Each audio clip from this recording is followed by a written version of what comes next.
우리 권위의 논쟁이 계속되고 있습니다. 권위에 대한 이야기를 계속하고 있는데 지금 오늘 이 말씀은 세금 문제를 통한 권위 논쟁이라고 보면 되겠습니다.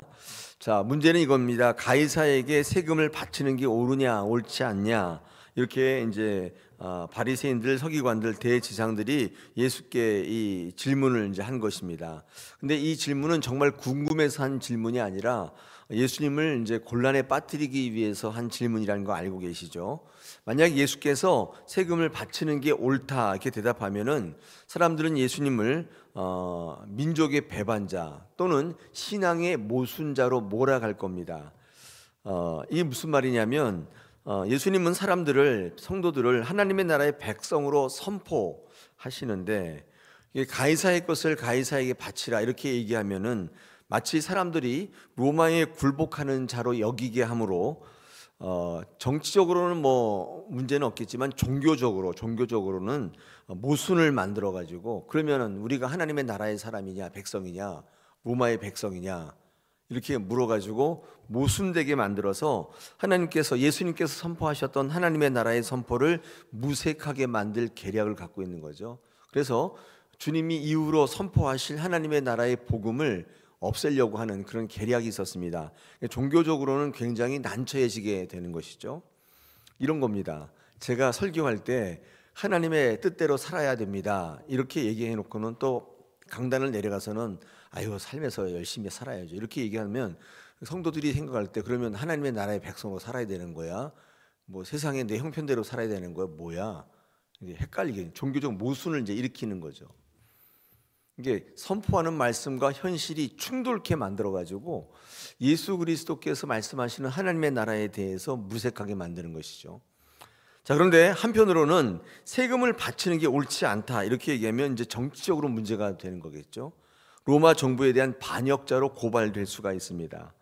이는 예수님을 정치범으로 몰아서 체포할 구실을 찾게 되어서 더 이상 하나님의 나라의 복음을 전하지 못하게 만드는 거예요. 궁극적으로 가만히 보면 이게 신앙적으로 무너뜨리게 하기 위한 사단의 관계이죠. 이렇게도 저렇게도 해도 어차피 신앙적인 모순을 만들거나 정치적 모순을 만들어서 더 이상 신앙의 선포를 할 수 없도록 만드는 그런 관계입니다. 여러분, 이 질문은, 이 비유, 이 질문에 대한 이 기록은 굉장히 유명한 질문으로서 독일의 법전에 나온답니다. 독일의 법에 이 문장이 나온다고 합니다. 예수 그리스도께서 이 지혜는 우리가 생각할 수 없는 비유이고, 그리고 두 가지 모든 것을 잡는 그 굉장히 명답으로 알려져 있습니다. 제가 한번 같이 좀 나누기를 원합니다. 제가 지금 말씀드린 것처럼 그렇기 때문에 무슨 답을 하든 간에 신앙적으로, 종교적으로, 정치적으로 공경에 처할 수밖에 없고 예수 그리스도의 복음 사역을 무색하게 만들 수 있는 그런 처지입니다. 이때 주님은 다음과 같이 말씀하셨는데 가이사의 것은 가이사에게, 하나님의 것은 하나님께 바치라 이렇게 말씀하셨죠. 이 대답은 정치와 신앙의 영역을 분리하면서도 하나님의 나라의 백성으로 이 땅을 살아가는, 세상 사람으로 살아가는 명답으로 말씀을 하셨습니다. 종교적으로는 또 정치적으로는 모순을 피하게 만들어서 이 사탄의 관계에 말려들지 않게 하게 되고, 또한 성도들이 이 땅을 살아갈 때 어떻게 삶과 신앙을 이어가야 할지를 말씀하는 명대답이라는 것입니다. 무슨 의미인가 보겠습니다. 당연한 말처럼 들리잖아요. 가이사의 것은 가이사에게, 하나님의 것은 하나님께, 뭐 당연한 말처럼 들리는데 여러분, 이 안에는 굉장히 깊은 뜻이 있습니다. 예수님은 먼저 가이사의 동전 데나리온 하나를 가지고 오라 그래가지고 보여주신 다음에 거기에 뭐가 있느냐 이렇게 이야기합니다. 그러니까 거기에 누구의 형상과 글이 있느냐, 거기에 이렇게 원래 한 데나리온의 동전을 보면 가이사의 이렇게 형상이 이렇게 있거든요. 그 밑에 가이사에 대한 칭송의 글이 이렇게 있습니다. 가이사는 영원하다 그런 게 써 있거든요. 동전 하나에 이렇게 있거든요. 그래서 그것을 보시면서 뭐라고 말씀하셨냐면 여기에 가이사의 얼굴과 가이사의 글이 있으니까 이 동전은 가이사의 것이다. 그래서 가이사에게 바치라. 당연히 거기 자기 이름이 있으니까 자기 거라는 거죠. 바치라는 것입니다. 그러니까 뭐 거기에 그 이름이나 그 얼굴이 새겨진 게 뭐 전쟁을 통한 정복이든 통치든 관계없이 거기에 그 사람 이름이, 그 사람의 얼굴이 있으니까 그 사람의 거라는 겁니다. 그러니까 가이사가 만든 것임을 인정하시고 내라는 것이면 권력에 따라야 한다고 말씀하는 거죠. 예수님은 이 세금 내는 것을 인정하셨습니다. 이 말씀이 무슨 말씀이냐면 이 땅을 살아가는 성도들은 권력에 복종할 필요가 있는 거죠. 세금, 뭐 행정, 질서, 이 땅을 살아가는 백성으로서 그 권력에 책무에 충실히 이행할 것을 말씀해요. 아무리 신앙을 가진 자라도 세상의 법과 질서를 존중하며 살아야 한다는 것을 의미하는 겁니다. 성도가 세상을 살아갈 때 하나의 방법을 제시하는 거죠. 여러분, 이럴 때 하나님의 나라의 백성 될 수 있어요. 그러니까 뭐 나중에 제가 말씀드리겠지만은 자신의 견해에 맞지 않는다고 세상에 거부하거나 맞서거나 이렇게 하게 되면 이제 문제가 되죠. 그런데 이제 뭐 그게 기준이 각각 다르기 때문에 어떤 것이 옳은가 옳지 않는가에 이제 기준이 문제가 될 수 있지 않습니까? 나는 뭐 이게 옳지 않기 때문에 안 따라, 난 이게 옳기 때문에 안 따라, 이렇게 할 때가 있잖아요. 그런데 그 기준이라는 게 각자의 가치관에 따라 다 달라요. 우리 지금 뭐 한국에 보세요. 우리 대한민국에 보시면 어떤 게 맞아요? 이 사람 말하면 또 이 사람 맞는 것 같고, 저 사람이 말하면 저 사람 맞는 것 같고, 뭐 각자 기준이 다 다르잖아요. 이럴 때 어떻게 해야 되죠? 여러분, 예수님의 말씀, 하나님의 기준이 되어야 돼요. 그게 그리스도인입니다. 그 다음에 말씀이 굉장히 유명한데, 하나님의 것은 하나님께로 드려라. 이 말씀이 무엇이냐? 거기에 동전에 가이사의 얼굴이 써 있고 이름이 써 있기 때문에 가이사의 것은 맞는데, 그런데 우리 믿는 사람들이 기준이 있잖아요. 아까 제가 말씀드린 것처럼 이 세상의 모든 것을 창조하신 분은 하나님이신 거죠. 여러분, 이것이 우리의 신앙 고백이 우리 믿음의 고백이잖아요.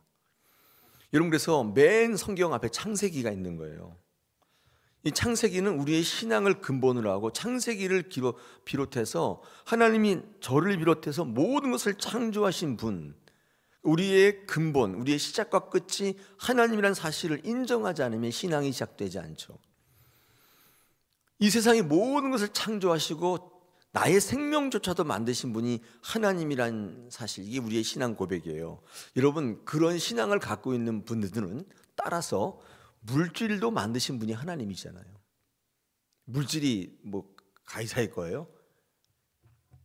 그러므로 세상에 있는 모든 물질은 우리에게 위탁해 주셨지만은 하나님의 것이다. 이런 믿음의 고백들, 이것을 바라보는 세계관이 있는 사람들은 그 사람들의 모든 물질은 다 하나님께로부터 온 거예요. 하나님의 것이라고 여기는 물질이라고 생각한다면, 이 물질을 은사로 받았다고 생각한다면 그 모든 것이 하나님이기 때문에, 주인이 하나님이기 때문에 하나님께 드리라는 거예요. 어떠세요?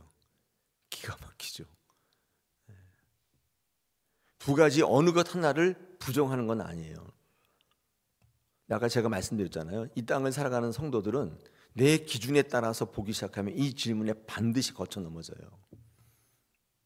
그러나 세상의 것은 뭐 인정해야 되잖아요. 그러나 모든 것들을 다 주관하시고 만드신 분은 하나님이라는 사실을 이 신앙으로 고백하지 않으면 교회를 향하여 세상을 향해 자기 기준을 가지고 얘기하는 거예요. 그럼 거기에 동조하시면 안 돼요. 이 두 가지 질문 중에 하나가 걸리는 거예요.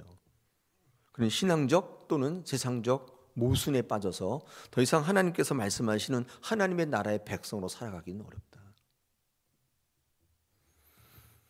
세상의 모든 것들이 하나님의 것이라고 고백하는 사람들은 내게 있는 모든 것들이 다 하나님께로부터 받고 하나님의 것이 위탁해 주셨지만, 그렇기 때문에 하나님의 것이기 때문에 하나님께 드려야 한다는 것입니다.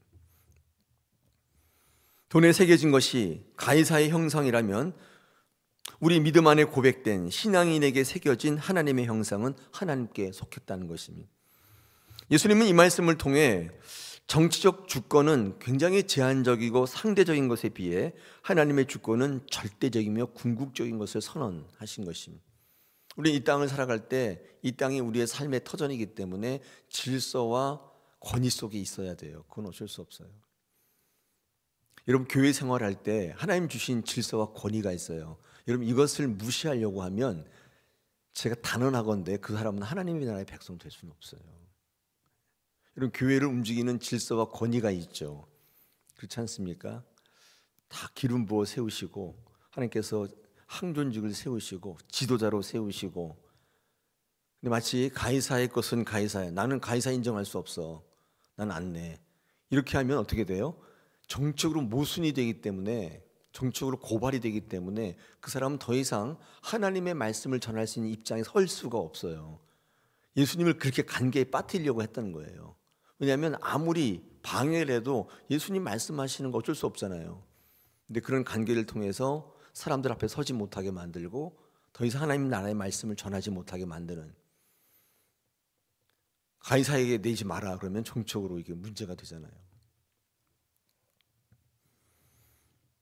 우리 성도들은 세상의 법과 질서를 따르되 그보다 더 높은 하나님의 통치를 받는 존재라는 사실을 주님은 이 두 가지 대답을 통해서 명백히 말씀하셨습니다. 여러분, 세상의 모든 권력은 다 하나님께로부터 나는 것입니다. 그것이 악해 보여도 그것을 통해서 뭔가 이루시려고 하는 하나님의 뜻이 분명히 있는 거예요. 오늘 우리는 이 땅을 살아갈 때 기독교의 세계관을 가지고 살아가는 성도들이에요. 이 세계관이라는 게 뭐냐면 전에도 말씀드렸듯이 세상을 바라보는 창문이거든요. 그 창문을 통해서 보는 거예요. 어떤 사람은 다른 창문을 가지고 있어요. 어떤 사람은 뭐 진화론의 창문, 윤회론의 창문, 어떤 사람은 직선적 세계관, 우리 창조론적인 창문을 갖고 있어요. 이것을 보고 인식의 체계를 갖고 있는 거, 이렇게 받아들이는 거거든요. 나와 다르다고, 내 생각과 다르다고 정죄하고, 나의 방법과 다르다고 무시하고, 여러분, 그러면 그 사회의 구성원으로 살 수는 없잖아요. 하나님의 나라의 백성으로 살려면 하나님의 방법과 때에 대해서 절대적인 동의가 필요해요. 그게 하나님의 법이거든요. 그런데 나는 신앙을 갖고 있는데 나는 그렇게 하지는 않겠어. 난 내 방법과 내 때가 있어. 그걸 어떻게 설명해야 되죠? 그런 분들은 하나님의 나라의 백성으로 살아가기가 어렵겠죠. 계속 충돌하기 때문에 그렇습니다. 여러분, 교회에 오셔서 하나님의 나라의 법과 때에 대해서 주목해서 보셔야 돼요. 사실은 성경을 읽어보면 다 그거예요. 하나님은 이렇게 하길 원하신다는 거예요. 하나님 이때에 하길 원하신다는 거예요. 근데 우리는 달라요. 저는 그 방법 싫어요. 너무 힘들어요. 나는 그때 안 됩니다. 저는 더 빨리 해야 돼요. 제가 원하는 게 있기 때문에. 그런 거 아니에요. 하나님은 계속 기다리라고. 아브라함에게 계속 기다리라고 해요. 기다리지 못하면 이스마엘, 대안을 찾는 거예요. 그래서 인생의 비극이 시작되는 것입니다. 오해가 생기게 되는 거예요. 여러분, 그러므로 신앙할 때 인내와 순종은 굉장히 필요한 덕목의 같은 얘기거든요. 인내는 또 다른 믿음의 이름이고 순종도 믿음의 이름이에요. 그래서 하나님 앞에 나와서 하나님 말씀으로 변화되지 않으면 계속 자기의 방법과 때를 고집하는 거예요. 자기의 견해를 계속 고집하는 거예요. 그럴 때 교회의 한 구성원으로서, 세상의 한 구성원으로서, 하나님의 나라의 백성으로서 변화받으며 하나님 주신 선물을 누리기에는 어렵다. 그래서 교회 오면 다 나를 내려놓아라, 자기를 부인하라, 이런 얘기가 왜 나오냐면, 진짜 제자가 되려면, 하나님의 무한한 복을 누리며 능력을 구가하시려면 필수적인 거예요. 자기 십자가를 지지 않고는. 여러분, 그래서 교회 오면 순종의 학교에 입학한다 그랬잖아요. 교회 나가면 자아의 학교에 입학하는 거예요. 세상은 자기를 피하라고 자기를 드러내는 거잖아요. 근데 교회는 절대로 그렇지가 않습니다. 그렇게 되면 하나님이 통치가 일어난다. 한번 해보세요. 내가 나를 다스리는 것보다 하나님이 나를 다스리는 게 훨씬 괜찮다는 거예요. 우리는 그 가치를 믿고 그 기독교 세계관을 가지고 이 땅을 살아가며 이후에 영원한 생명을 받기로 결정한 그리스도인들입니다. 세상 속에 능력 있는 그리스도인으로 사셔야 돼요. 그럴 때 승리하는 민족 됩니다. 끝내 마지막에 승리하게 되는 것입니다. 할렐루야. 네. 오늘도 이 신앙을 여러분 결단하시며 고백할 때 주님 앞에 드리세요. 주님, 저는 그리스도인입니다. 이 정체를 헷갈려 하시면 안 된단 말이죠. 오늘 가이사의 것은 가이사에게, 하나님께 것은 하나님께, 이게 도대체 무슨 말인가? 우리는 신앙적으로 정적으로 좌초하지 않고 온전한 하나님의 나라의 백성으로 설 수 있는 주님께서 우리에게 말씀하신 명답입니다. 오늘 이 말씀을 묵상하며 우리 한번 같이 결단하겠습니다. 결단하실 때에 여러분 심령 가운데 하나님이 말씀하시는 이 두 가지 측면을 다 충족하는, 또 세상에서는 또 하나님의 백성으로, 하나님 나라에서는 또 하나님의 백성으로 승리하는 저와 여러분이 되기를 소망합니다. 우리